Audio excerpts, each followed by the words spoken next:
por qué. O sea, nos damos cuenta por qué este salmo es importante hay otros también, otros lugares también, pero ¿por qué es importante en el momento de la cena? ¿Saben que este salmo algunos lo han llamado el quinto evangelio? Tenemos los 4 evangelios escritos en el Nuevo Testamento, pero hay quienes lo han llamado a este salmo el quinto evangelio. Otros lo han llamado el evangelio de David. Este salmo fue escrito precisamente por David y es rico, es lleno de información, no solo información escrita, sino que espiritual, para que nosotros entendamos algo extraordinario que podemos encontrar en este salmo. Lo leo hasta el Salmo 21 porque este salmo se divide en 2 partes. Uno es la crucifixión de nuestro Señor Jesucristo y otro es la exaltación de Él y el crecimiento de su reino, del reino de los cielos. Así que vamos a leer del 1 al 21. Voy a tratar de ser breve porque tenemos el tiempo que nos apremia, pero leemos el Salmo 22. Le voy a pedir por favor que se pongan de pie para leer estos versículos. Dice así el Señor: Dios mío, ¿por qué me has abandonado? Lejos estás para salvarme, lejos de mis palabras de lamento. Dios mío, clamo de día y no me respondes, clamo de noche y no hallo reposo, pero tú eres santo, tú eres rey, tú eres la alabanza de Israel. En ti confiaron nuestros padres, confiaron y tú los libraste. A ti clamaron y tú los salvaste, se apoyaron en ti y no los defraudaste. Versículo 6. Pero yo gusano soy y no hombre. La gente se burla de mí, el pueblo me desprecia. ¿Cuántos me ven? Se ríen de mí, lanzan insultos, meneando la cabeza.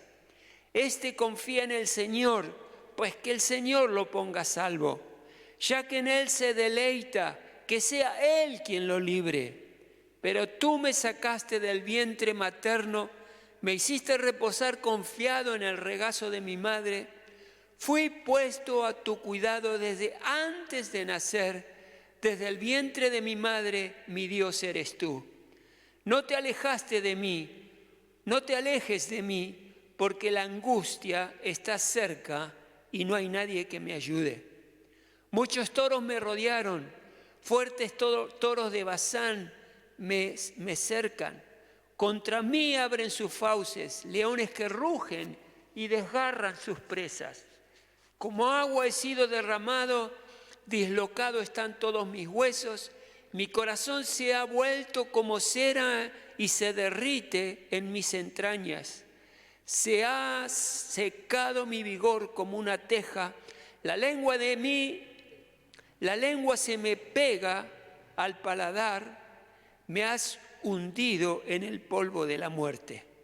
Como perros de presa me han rodeado. Me ha cercado una banda de malvados. Me han traspasado las manos y los pies. Puedo contar todos mis huesos con satisfacción perversa. La gente se detiene a mirarme.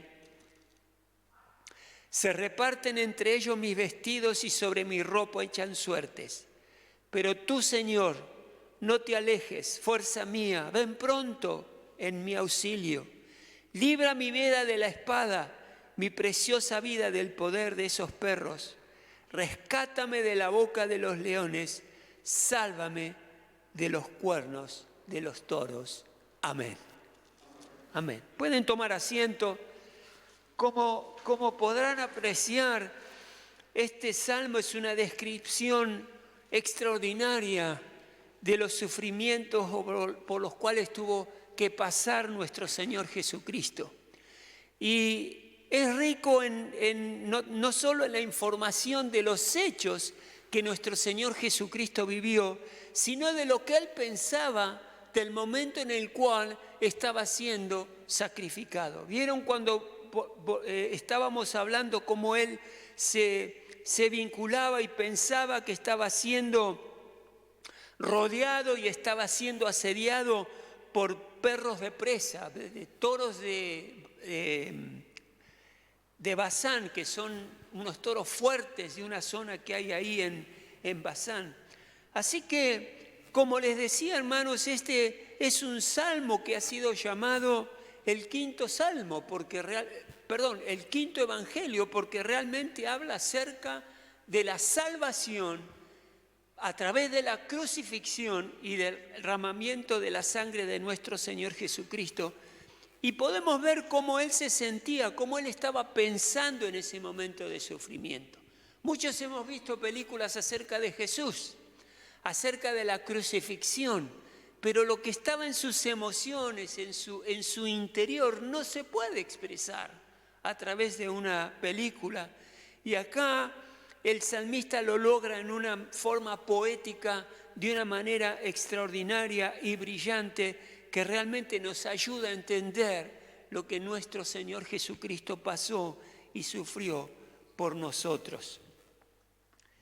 Es interesante notar que este evangelio, como les decía, el rey David lo escribió 1000 años antes que Jesucristo sea crucificado.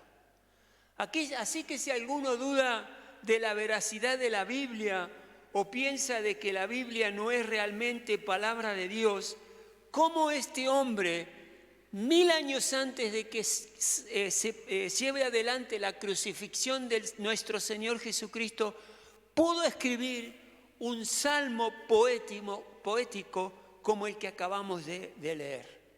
No es posible entender que con la experiencia de David, no es posible entender que él pueda detallar con tanta precisión lo que nuestro Señor Jesucristo iba a vivir. Esto me maravilla. Esto realmente me da la pauta que la palabra del Señor, ese anuncio previo que nuestro Señor Jesucristo es realmente verdad y nos ayuda a entender la palabra porque es palabra de Dios. ¿Cómo es posible que David, con su experiencia de vida, llegue a escribir estos versículos? ¿No se hicieron esa pregunta si lo han leído alguna vez? Él era un rey, él era primero un pastor, luego fue un guerrero, luego fue un rey. ¿Y cómo pudo detallar los sufrimientos y el encuentro tan terrible que Jesucristo tuvo con la maldad? Bueno, una ayuda la encontramos en el libro de los Hechos, en el capítulo 2, versículo 30, que ahí se está describiendo precisamente a el rey David. Y se escribe en este versículo 30 de Hechos 2 que dice que David era profeta y sabía que Dios le había prometido bajo juramento poner en el trono a uno de sus descendientes. Fue así como previó lo que iba a suceder. Refiriéndose a la resurrección del Mesías, afirmó que Dios no dejaría que su vida terminara en el sepulcro, ni que su fin fuera la corrupción. Entonces ahí nos damos cuenta, el hombre que escribió esto era un hombre profeta, un hombre que conocía la voz de Dios, y fue precisamente la voz de Dios, el Espíritu Santo, que le revela cosas tan extraordinarias que iban a suceder. En la época de David, 1000 años antes de la crucifixión no existía. No era algo que el pueblo de Dios practicara u otros pueblos practicaran. ¿Cómo es entonces que él entendió, me han traspasado las manos y los pies? Escribe David. Ahí está describiendo lo que es precisamente una crucifixión. Por eso este salmo es tan extraordinario, es tan importante de poder analizarlo con detalle. No sé hasta dónde vamos a poder llegar hoy, pero voy a tratar de avanzar lo más que puedo. Ahora quiero revisar los hechos que que vivió Jesús antes de la crucifixión, para que nos podamos situar cronológicamente en el momento en que se describe el Salmo 22. Fíjense, la noche antes de la crucifixión, el Señor Jesucristo fue arrestado y puesto bajo custodia en la casa del sumo sacerdote. Reúnen ahí al Sanedrín, que era el tribunal religioso del pueblo de Israel, y a la mañana temprano Jesús fue juzgado apresuradamente por este tribunal religioso y ahí determinan un veredicto y declaran que Jesucristo era convicto de blasfemia, era culpable de blasfemia. Pero como Israel se encontraba en esos momentos bajo el dominio de Roma, era necesario que esa condena fuese ratificada por un tribunal civil. Entonces lo que hacen es que lo llevaron a la casa de Poncio Pilato, el gobernador, donde también fue condenado a muerte, donde un juicio muy accidentado, muy extraño, Cristo fue sometido a un trato brutal por parte de los soldados romanos. Dicen los evangelios que nuestro Señor Jesucristo fue burlado, fue escupido, fue abofeteado, fue flagelado por los soldados romanos, fue coronado de espinas y golpeado con una caña. Después del veredicto, lo obligaron a llevar la cruz por las calles de Jerusalén y llegan al final al lugar de su ejecución. Sin embargo, durante este proceso, fíjense lo importante que es esto, durante este proceso, antes de sentir pena por sí mismo, el Señor Jesús mostró preocupación por otras personas. Por ejemplo, tenemos a las mujeres que lloraban y hacían lamentación por nuestro Señor Jesucristo. Y en Lucas 23, 26, lo seguía mucha gente del pueblo, incluso mujeres, dice la palabra de Dios en Lucas, que se golpeaban el pecho lamentándose por él. Y Jesús ahí se volvió hacia ellas y les dijo, y resumo, no lloren por mí, lloren más bien por ustedes y por sus hijos, por el tiempo peligroso que vendrá. Resumido, después lo pueden leer en su casa. Más adelante, cuando los soldados romanos lo clavan en la cruz, Jesucristo oró por ellos y dijo, Padre, perdónalos porque ellos no saben lo que hacen. Perdonó al ladrón. Por último, confió el cuidado de su madre al apóstol, al discípulo Juan, al apóstol Juan.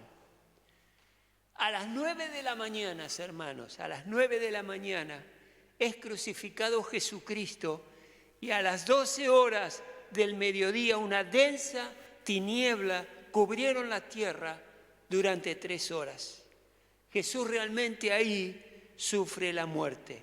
Y es precisamente durante estas 3 horas, desde las 9 hasta las 12 del mediodía, que David hace la descripción en el Salmo 22 que acabamos de leer, tan precisa de la vivencia tan horrible que Jesucristo transitó. ¿Me van siguiendo? Perfecto. Este salmo se puede dividir en 2 grandes secciones. De la 1 a la 21, como les dije, describe el sufrimiento de Jesucristo. Y después del versículo 22 al 31 es donde el salmo se convierte en un cántico de júbilo, anunciando la victoria del Mesías y la expansión de su reino hasta el fin de la tierra. Es ahí donde empieza este salmo, y con el versículo 1 y el 2 dice, el salmista nos escribe, Dios mío, ¿por qué me has abandonado? Lejos estás para salvarme, lejos de mis palabras de lamento. Dios mío, clamo a ti de día y no me respondes. Clamo de noche y no hallo reposo. ¿Saben que en este momento donde Jesucristo clama a Dios, Dios mío, ¿por qué me has abandonado?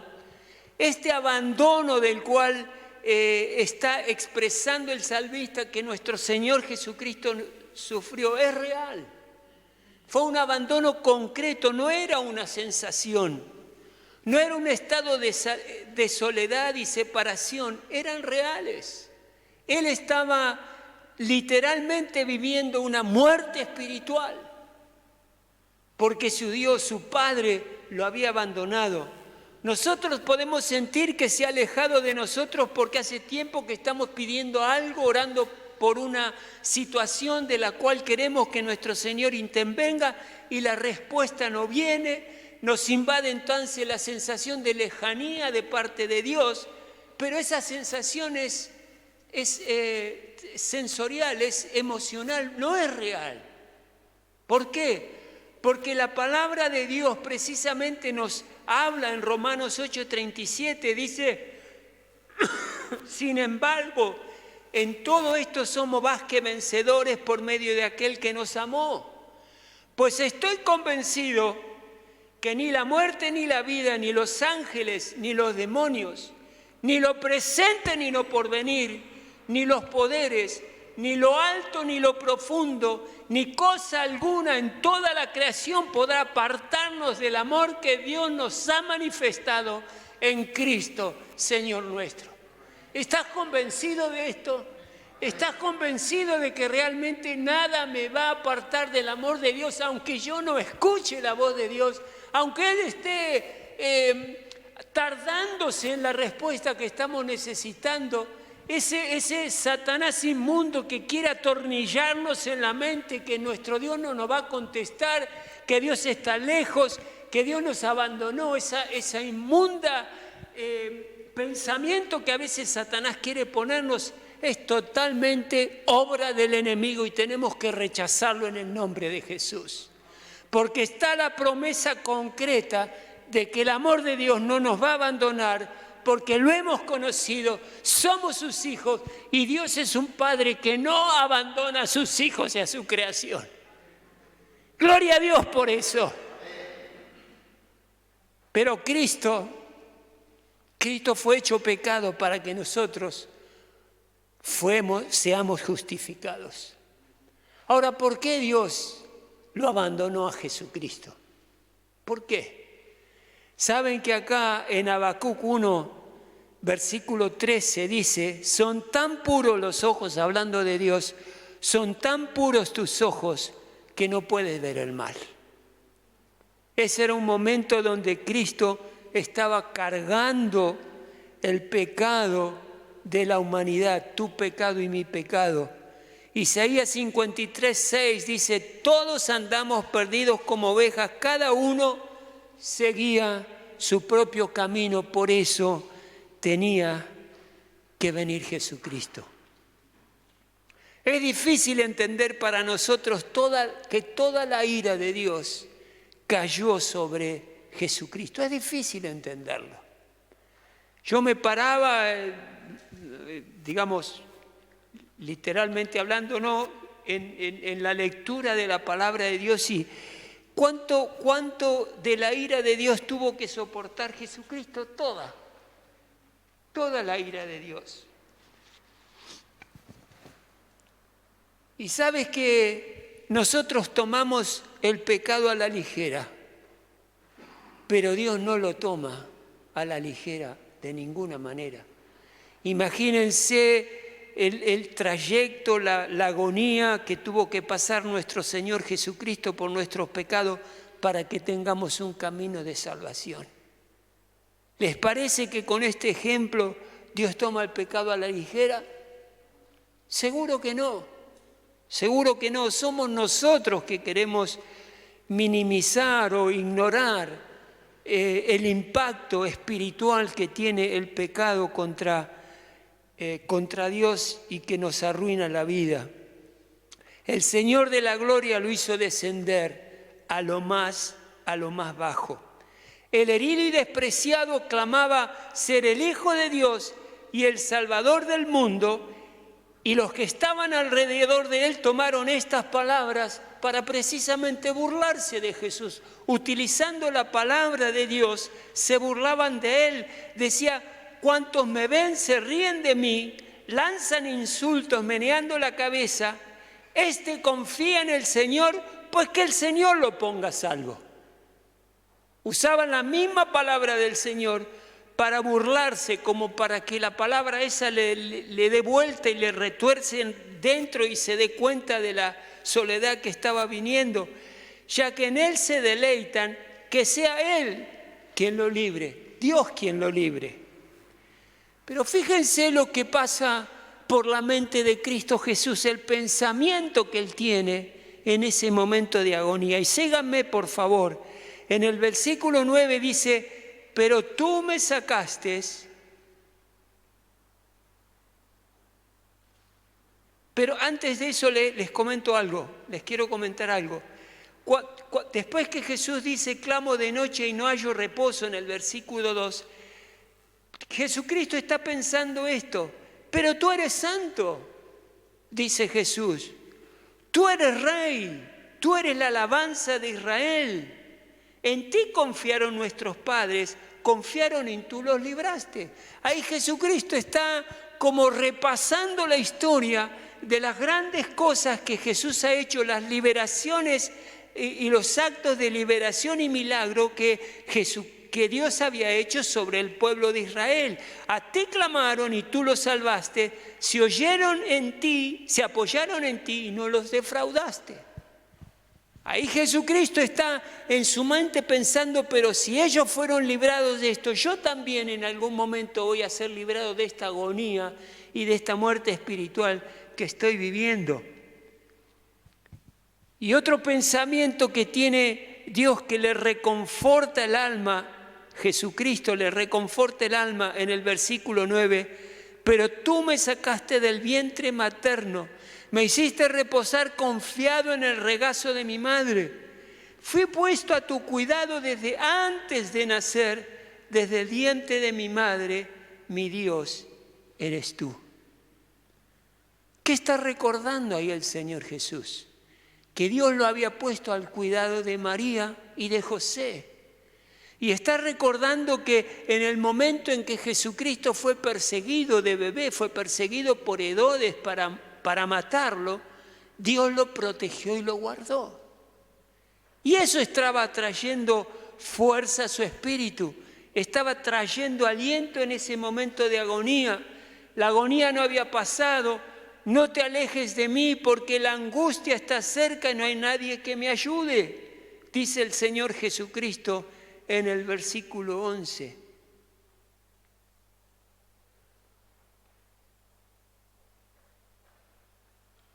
Y luego viene la descripción de lo que Jesucristo estaba sintiendo de aquellos que estaban a su alrededor y lo acosaban. Dice, muchos toros me rodean, fuertes toros de Basán me cercan. Esto es lo que Jesús estaba sintiendo de todos esos soldados y todas esas personas que estaban alrededor de él, que lo acosaban, que blasfemaban, que le escupían. Es lo que Jesús estaba percibiendo en ese momento. Qué extraordinario que David 1000 años antes de la crucifixión lo pueda describir. Esta es una revelación de Dios extraordinaria a ese hombre profeta, a ese David que estaba percibiendo y entendiendo lo que le iba a pasar a nuestro Señor Jesucristo. Y seguro que mientras él lo escribía, se rascaría la cabeza y diría, ¿de quién estoy escribiendo? ¿A quién le va a pasar estas cosas?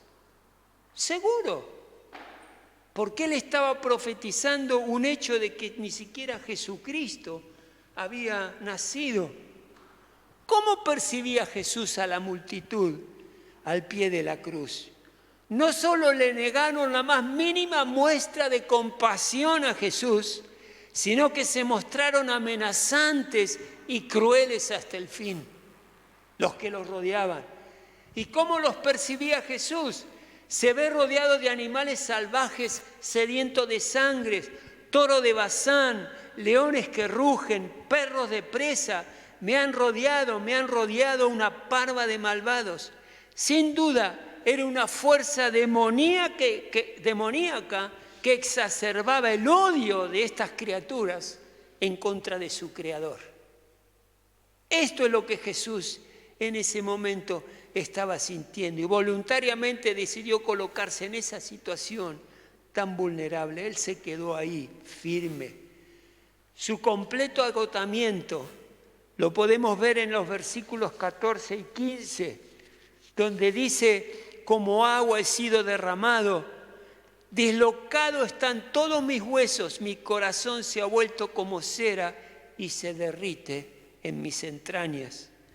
Acá Jesucristo está en un completo agotamiento, la solidez de su cuerpo había sido destruida, los huesos empezaron a desencajar, todo el jugo del sistema, ese contenido de agua que tenemos en nuestro cuerpo se empezó a secar y su lengua se endureció.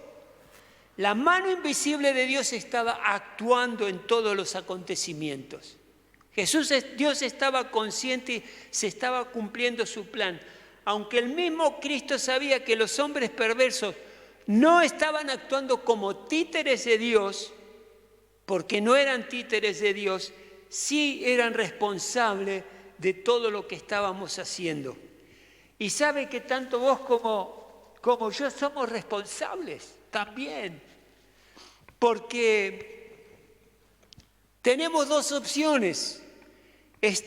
Podemos estar en la compañía de esos perversos que masacraron a Jesús, y si fuera por vos y si fuera por mí, fuera de Cristo como estoy ahora, también estaría ahí masacrándolo a Jesús de la misma manera que estos soldados romanos lo habían hecho.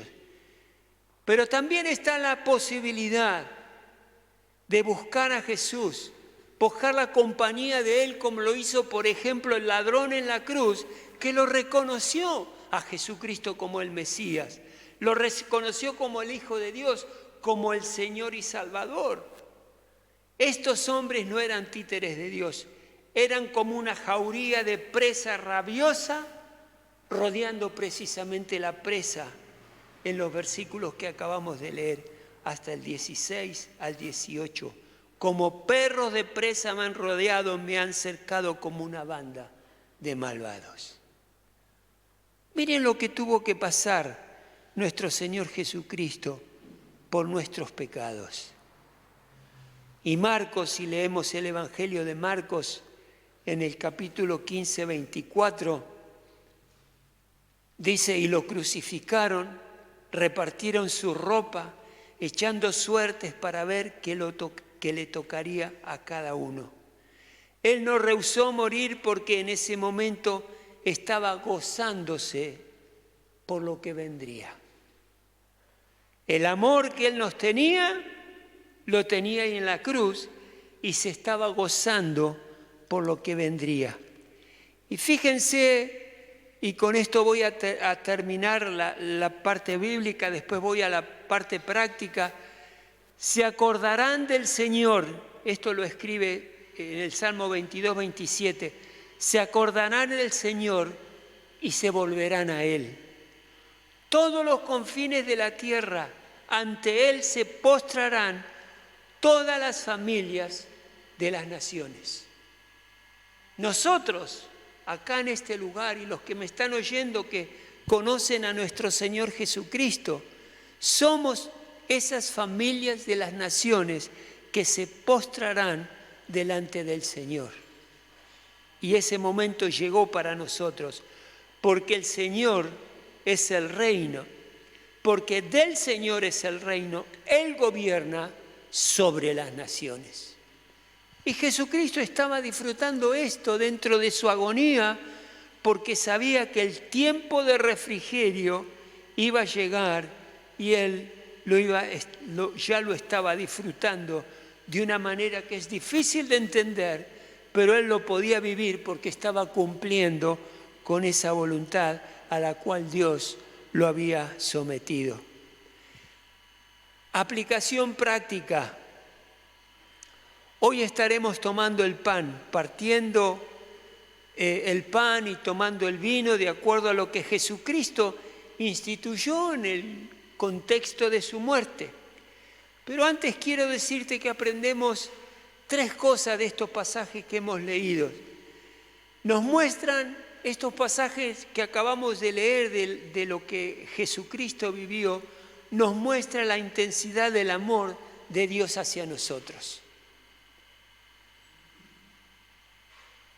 El pecado lo recibimos, la salvación la recibimos gratis. Pero para Cristo Jesús tuvo un costo tremendo.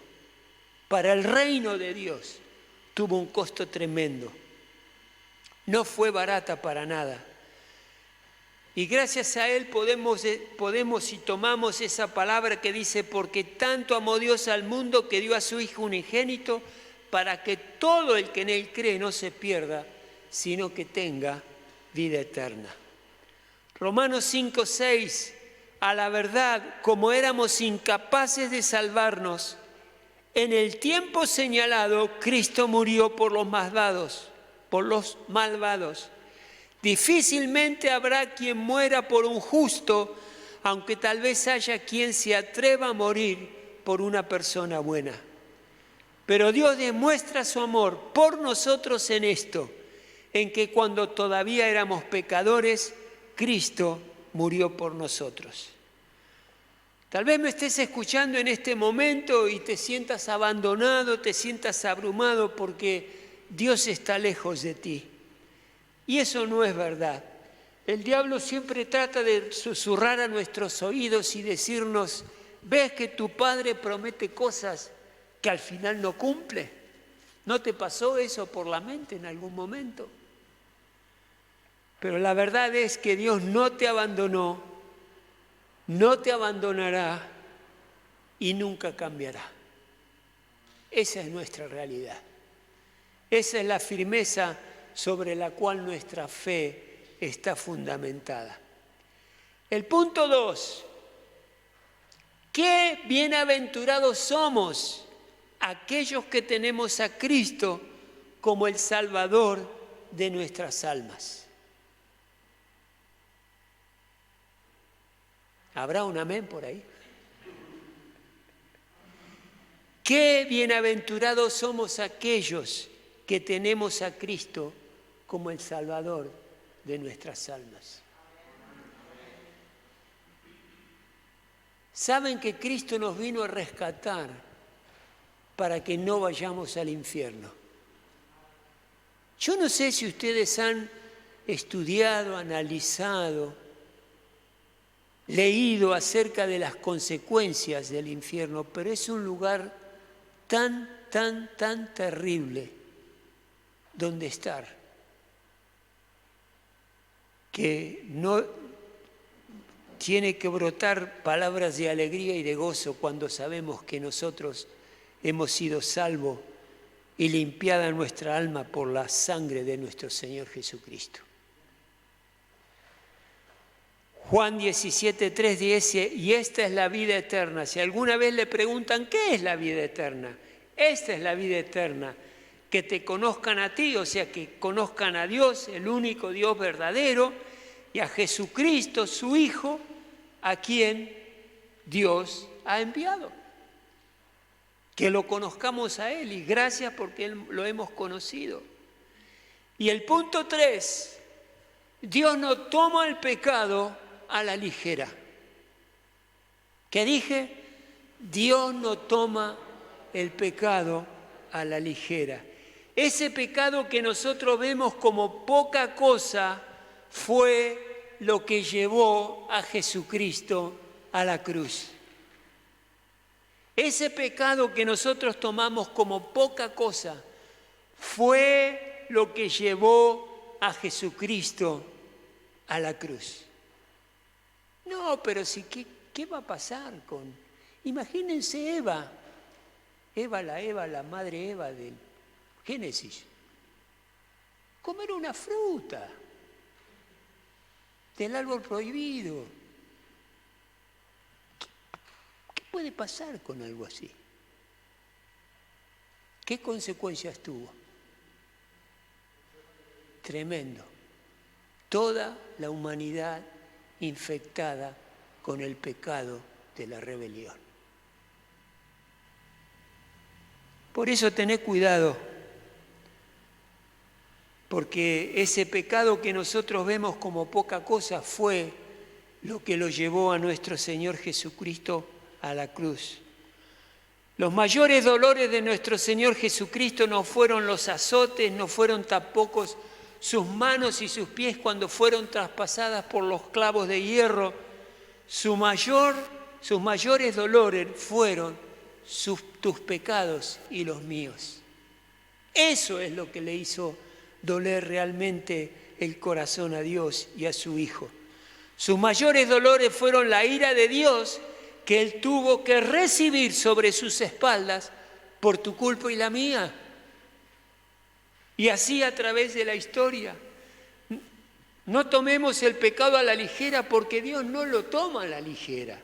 Su Hijo murió en la cruz porque Dios no toma el pecado a la ligera. Es el costo del pecado, es la vida propia y misma de nuestro Señor Jesucristo.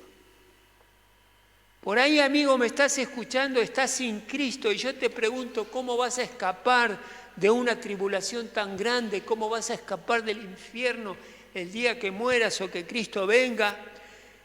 Yo sé por qué la gente no acepta a Cristo como el Salvador.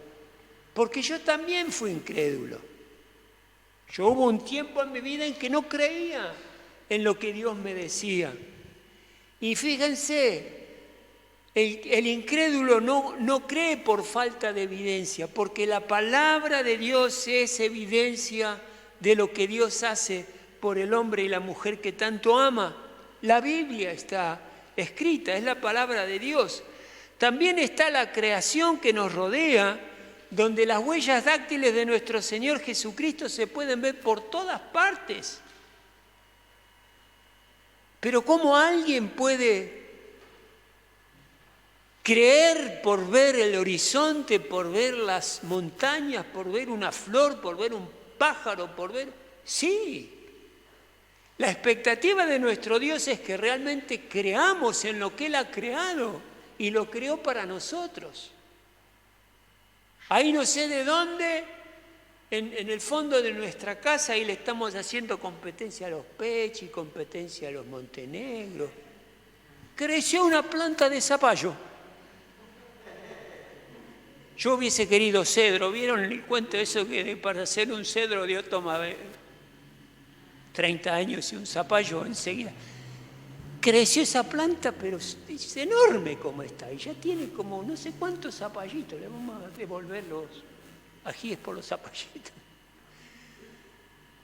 Qué extraordinario. Digo, Señor, ¿cómo le has provisto al hombre todo lo que necesitan? Y fíjense que el mundo sigue creciendo, está bien. Es desigual en lo que unos tenemos para comer y otros no tienen. Pero qué extraordinario cómo Dios preparó todo para que tengamos lo que necesitamos. Y la hermosura de las cosas que vemos, Dios espera que creamos en Él por lo que Él creó, por lo que vemos que Él ha hecho. Y también, por supuesto, por su palabra. Así que la evidencia está. Y realmente quien me escucha y no conoce a Cristo Jesús, no se rinde a Cristo porque esa persona ama el pecado y no se imagina vivir sin el pecado. Ha hecho un hábito, esa persona, lo he hecho yo antes de tener a Cristo, es una parte de su vida cotidiana el hacer cosas que realmente Dios no permite. No se imagina una vida sin pecado. Pero la buena noticia es que Jesucristo no solo perdona nuestros pecados, sino que también nos libera de la esclavitud del pecado. O sea que si pensás, si alguien me está escuchando, me escuchará en el futuro, que no va a tener la fuerza para resistir la tentación del pecado, yo le digo que lo va a resistir porque Dios no solo trae la salvación, sino que también trae con el poder del Espíritu la liberación de la esclavitud del pecado. Y ahí va a poder vivir en victoria. Saben que esta mañana yo los sábados a la noche, viniendo al domingo, con frecuencia Dios me habla durmiendo, ¿no? Medio me despierto, no sé en qué estado estaré, por ahí estoy levitando y ni me doy cuenta. Y el Señor me habla acerca del mensaje. Y Él me pidió, fíjense, este Salmo 22 es parte de la Biblia de los judíos. El Antiguo Testamento es lo que ellos leen. Y fíjense que a través de David, que es una persona tan importante de la historia del pueblo hebreo, viene y les cuenta esto. Entonces ahí el Señor me puso a orar por el judío que aún no conoce a Cristo, que se haga la pregunta de a quién se está refiriendo esto que acabamos de leer. ¿Quién es ese Dios mío, ese que pide ayuda a Dios y que está siendo atormentado por perros y búfalos? ¿Quién es? Y le ruego a Dios que le abra los ojos al pueblo judío no creyente para que crea en Cristo Jesús de Nazaret, que crea que el Mesías ya llegó y que Dios está esperando la redención del pueblo judío. Y yo creo que este evangelio de David, o el quinto evangelio, va a ser una parte importantísima para que el pueblo de Dios, el pueblo hebreo, crea realmente que Cristo Jesús es el Mesías, que más de 2000 años ha llegado y es de quién acá Jesucristo, la Biblia nos está hablando, que es nuestro Señor Jesucristo. Pónete de pie ahí donde estás.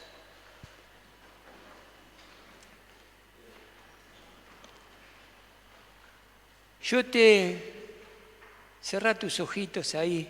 Yo te animo a que cuando vayas a casa, seguramente voy a volver, no sé, estaba pensando si para Semana Santa o cuándo hablar nuevamente de lo que queda de este pasaje del Salmo 22, pero léelo tranquilo, pensalo, analizalo, que Dios te dé revelación, te muestre realmente lo que está diciendo, porque es una profecía que se cumplió tan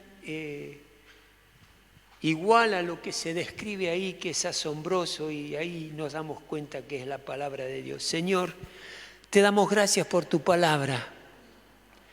Te damos gracias por este evangelio que has ensamblado, has insertado en el Antiguo Testamento.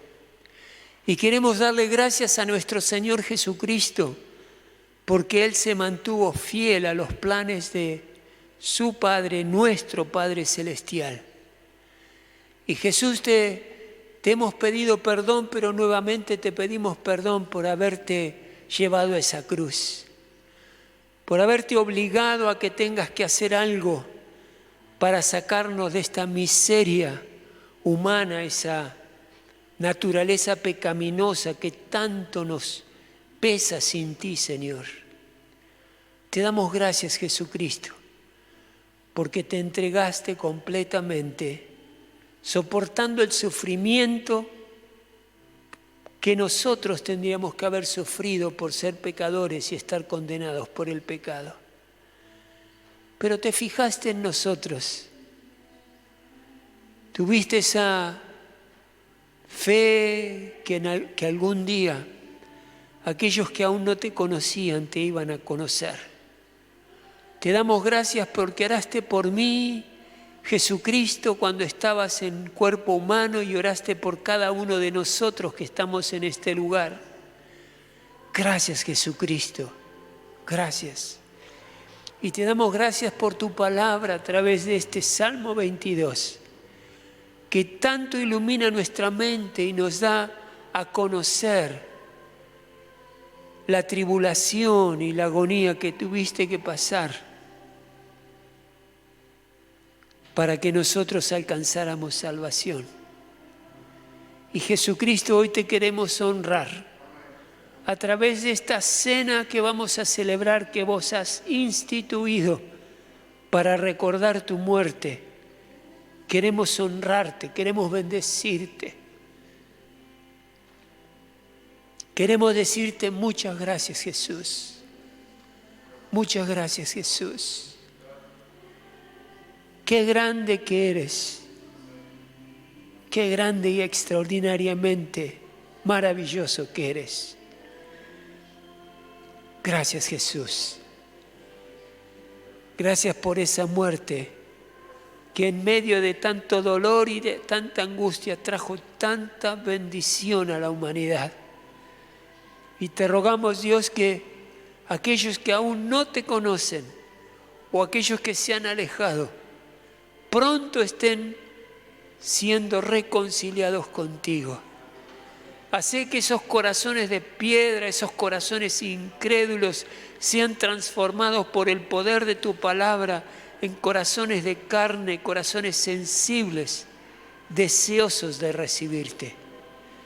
Y Señor Jesús, te damos gracias por esa salvación tan maravillosa. Somos bienaventurados por haberte conocido y por eso también te queremos dar las gracias en el precioso nombre de Cristo Jesús. Amén y amén y amén. Si le querés dar un aplauso a Jesucristo.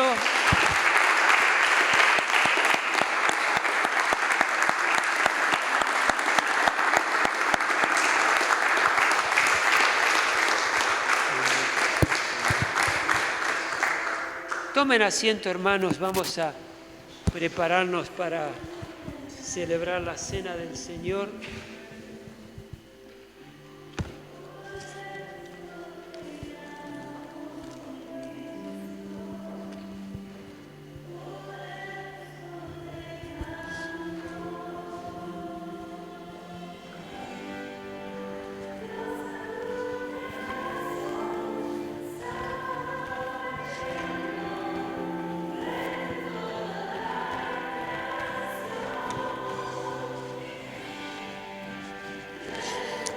Hermanos, como habíamos acordado y les pasamos la información cada cual por una cuestión de seguridad, conviene que cada uno haya traído su pancito. Luz, venís por favor un minutito.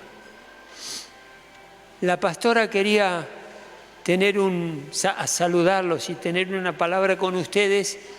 Y yo como apresurado me olvidé de darle su lugar, pero gracias al Señor me dijo, tic, este es el momento. Así que mientras preparan su pancito, tanto en casa como acá, el vino nosotros lo tenemos provisto en estas copitas individuales, pero en tu casa prepáralo para poder celebrar la cena. No importa que te hayas olvidado, porque lo más importante es el Señor. No, y sé que cuando uno tiene la palabra está su mente en eso, pero quería darle gracias al Señor. No, quería darle gracias al Señor porque como familia de Dios, como iglesia de Jesucristo, como el cuerpo de Cristo, ¿no? Estamos otra vez así reunidos presencialmente y también por internet.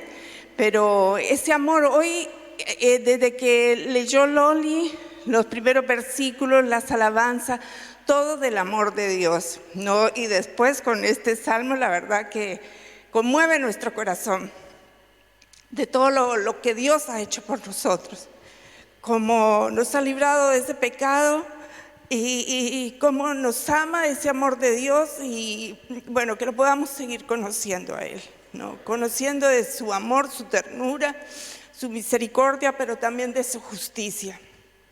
Y bueno, también saber que tenemos una naturaleza pecaminosa, que si no nos llenamos con las cosas del Señor, esa naturaleza quiere gobernar, ¿no? Y bueno, le doy gracias al Señor por estar otra vez así, ¿no? Poder presencialmente adorarlo y que Él nos ha puesto en un cuerpo, en una familia y que tengamos siempre eso en cuenta. Aún los versículos que el Señor, yo le decía hoy esta mañana, Señor, ¿qué palabra? Y a veces me dice, lee tal cosa, a veces el estudio que estamos haciendo, y hoy también era del amor entre los hermanos, ¿no? y le doy gracias al Señor por eso. Gloria a Dios. Gloria a Dios. Gracias. Gloria a Dios, qué bueno es el Señor. Bueno, hermanos, vamos a leer en Lucas, que ahí hay una descripción también acerca de cuando nuestro Señor Jesucristo instituyó la cena. Le quiero dar gracias a todos los hermanos que han venido tempranito para preparar el salón, para limpiarlo, sanitizarlo, fumigarlo. No sé qué habrán hecho, pero todo estaba excelente. Fui al baño y estaba hermoso. Cómo lo habían limpiado y perfumado, extraordinario. Así que les quiero dar las gracias a cada uno que ha estado colaborando para que podamos cumplir esta reunión. Así que los que no pudieron venir, les animamos a que vengan porque el lugar es seguro y nos bendice mucho vernos. Dice la palabra del Señor, Lucas 22, en el versículo 8 dice: Jesús envió a Pedro y a Juan diciéndoles: vayan a hacer los preparativos para que coman la Pascua. ¿Dónde quieres que la preparemos?, le preguntaron. Versículo 10 dice: miren, contestó él, al entrar ustedes en la ciudad les saldrá al encuentro un hombre que lleva un cántaro de agua. ¿Saben que habría sido un problema que sea una mujer la que llevaba el cántaro de agua? Porque el cántaro de agua solamente lo llevan las mujeres. Y si habían 2 o 3 con cántaros de agua llevándolo por ahí, ¿a quién iban a seguir los apóstoles? Se me ocurrió. Pero ver un hombre llevar el cántaro de agua es muy raro y no se iban a equivocar. No sé si esto es teológico, no sé, pero me acordé de ese detalle y a los discípulos les fue muy simple.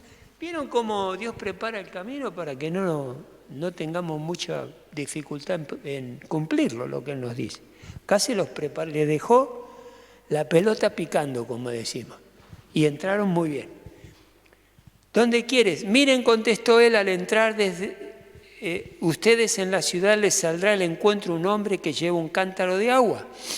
Síganlo hasta la casa que entre y díganle al dueño de la casa: el maestro pregunta, ¿dónde está la sala en la que voy a comer la Pascua con mis discípulos? Él les mostrará en planta alta una sala amplia y amueblada, preparada para allí la cena. Seguramente se entiende que esta era una casa que era familiar a nuestro Señor Jesucristo, así que el dueño no tuvo ningún problema en ceder el lugar para que la Pascua se cumpla. Perdón.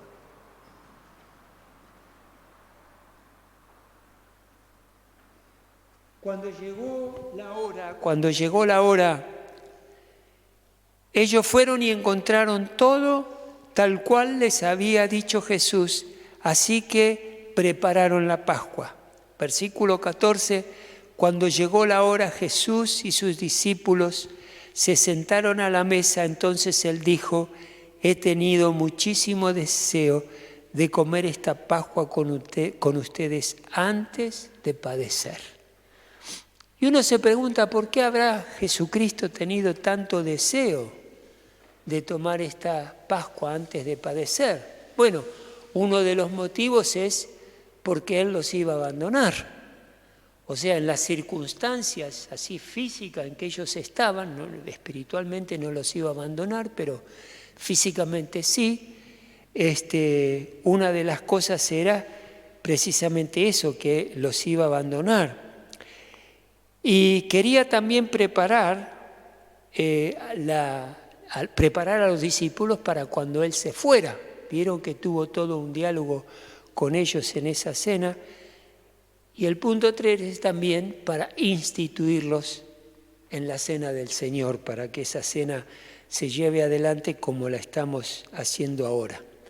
Así que seguramente esos fueron los motivos que generó en Jesucristo deseo de comer esa Pascua de una manera especial. Luego dice en el versículo 16, pues les digo que no volveré a comerla hasta que tenga su pleno cumplimiento en el reino de Dios.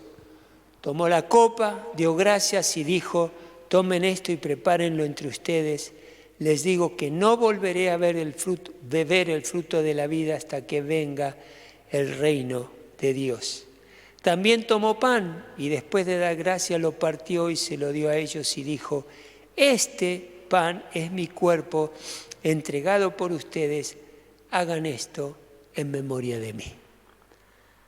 El pan representa el cuerpo de Cristo entregado en la cruz, es un pan común de panadería, y el vino es vino, o puede ser un jugo de fruta, que representa la sangre de nuestro Señor Jesucristo. Así que, hermanos, aquellos que van a tomar la cena en esta mañana, pónganse de pie, los que no pueden permanecer sentados. Y dice la palabra de Dios que cuando Jesucristo tomó pan, así que tomen su pancito ahí, el que lo va a compartir, compártalo únicamente con su familia, no con otra familia. Tomen el pan y vamos a orar. Señor y Dios nuestro, en el nombre precioso de Cristo Jesús de Nazaret te damos gracias porque hoy podemos celebrar en esta tu casa la cena que nuestro Señor Jesucristo nos enseñó para que recordemos lo que nuestro Señor Jesucristo hizo por nosotros en la cruz. Gracias por la palabra que nos has dado, Señor. También te agradecemos porque predicamos en este momento la segunda venida de nuestro Señor Jesucristo. Y te damos gracias, Señor Jesús, porque la volveremos a comer contigo en el cielo, en una fiesta triunfal y única. Gracias por este pan, lo bendecimos y te rogamos que nos bendigas al comerlo, en el nombre de Cristo Jesús. Amén y amén. Y dice la palabra que luego Jesús lo partió y se los entregó a sus discípulos, así que compártanlo con su familia.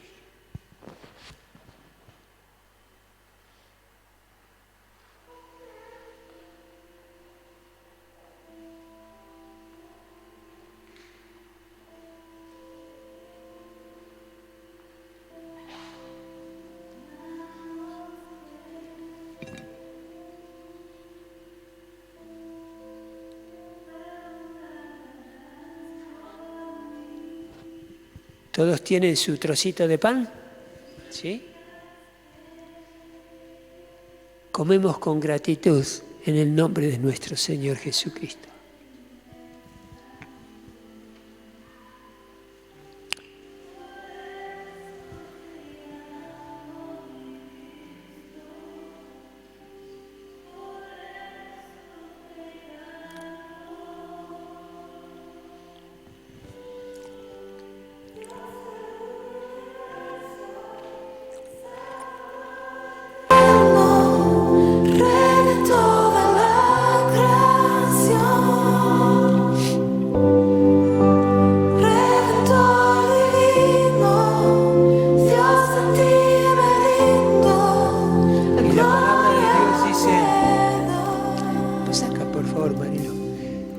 Que luego tomó la copa, que bueno, por cuestiones de no poder tener una única copa, tenemos aquí varias copitas.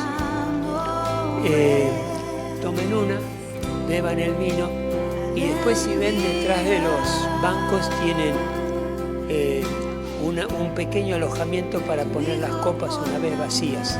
Las dejan ahí, después Marilú ahora va a pasar, se las va a servir y después ella las va a retirar. Padre, en el nombre de Jesús te damos gracias también por esta copa que representa el nuevo pacto en la sangre de nuestro Señor Jesucristo. Gracias, Señor Jesús, porque continuamente tu sangre nos está limpiando, nos está lavando, está restaurando nuestra alma, nos está llenando de tu vigor de vida Gracias, Señor Jesús. Y te rogamos que nos bendigas al beber este vino para que no solo podamos tener gratitud en nuestro corazón por lo que has hecho, sino que también sean bendecidos espiritual y físicamente. Si hay alguien que necesita sanidad en esta hora, Padre, ministra sanidad en esa vida, en el nombre de Jesús. Ya sea que estén en este lugar, en este salón o en sus hogares, Padre, alcánzalos a mis hermanos que necesitan sanidad, con una sanidad física, sanidad del alma, sanidad psicológica, en el nombre de Jesús, por la obra preciosa de nuestro Señor Jesucristo oramos. Amén y amén.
Todos tenemos el vino.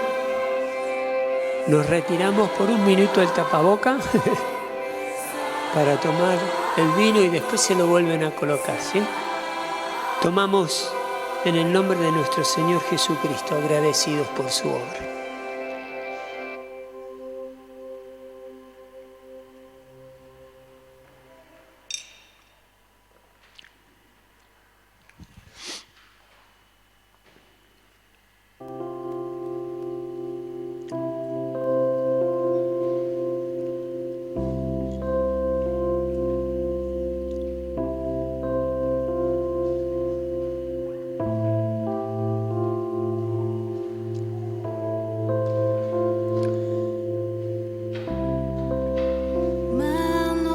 Si querés levantar las manos al cielo, no sé cómo querés, quiero orar ahora para finalizar.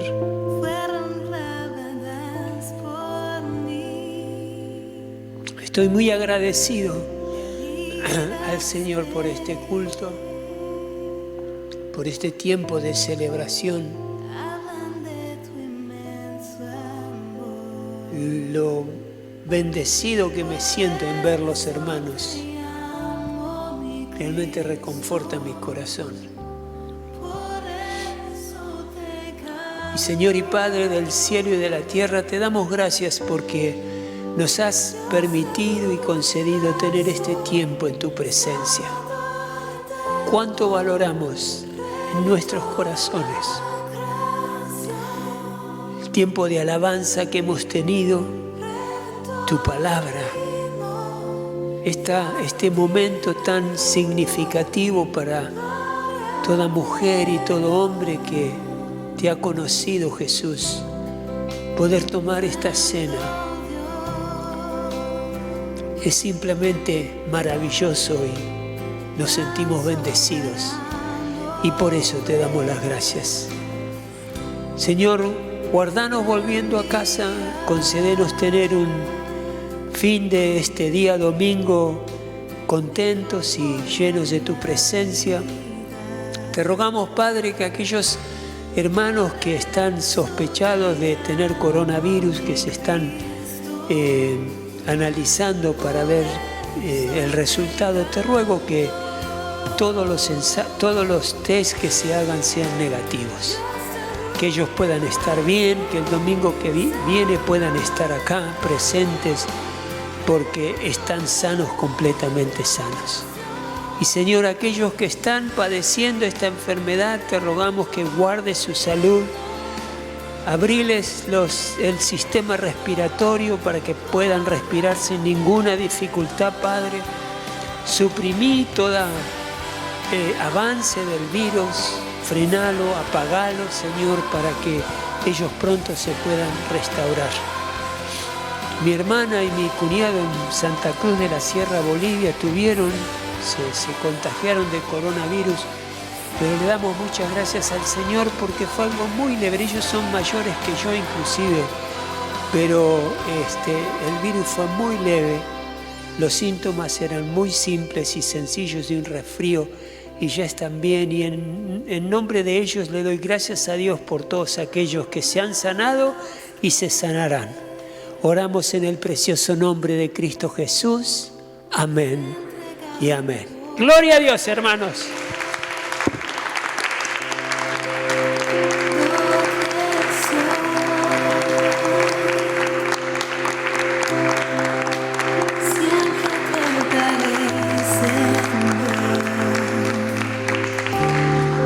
Habíamos programado, hermanos, que por disposición del gobierno podemos tener 30 hermanos miembros en el salón. Hoy vinieron bastante menos que 30, algunos se anotaron y no vinieron. Pero anímenlos, que el ambiente es seguro, ¿no? Yo lo veo perfecto, así que anímenlos para que los que pueden estar, que estén.